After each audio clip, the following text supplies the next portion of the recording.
احنا هنوريكم فيديو لسيدة مسنة، شباب بيحملوها يعني وبيجروا بيها هربا من عنف الاخوان في الشارع. الفيديو جاهز معانا يا جماعه؟ طيب هاتوا لنا الفيديو عشان نشوف الناس اللي ما عندهاش يعني اي ذره يعني ايمان ولا اي ذره احساس بالناس. الست الكبيره شوفوا اتعرضت ليه النهارده، علشان نعرف الناس اللي كانوا بيقولوا قال الله وقال الرسول هل هم بيعملوا باللي كانوا بيقولوه ولا لا. شوف الفيديو اللي معانا ده من الفجر، نقلا عن موقع الفجر الالكتروني.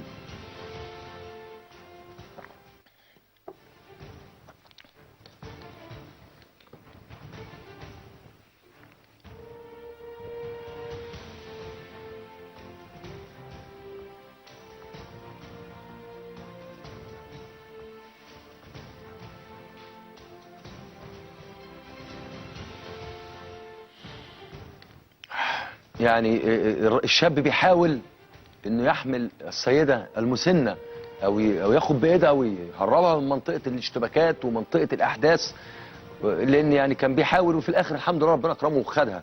هي دي هدية عيد الام، هي دي هدية عيد الام من قبل الجماعة والتنظيم الارهابي لامهات مصر. السيدة الست الطيبة اللي قاعدة بتاكل عيش في الشارع. تخيلوا، هي دي اخلاق الاخوان الكذابين الافاقين الغدارين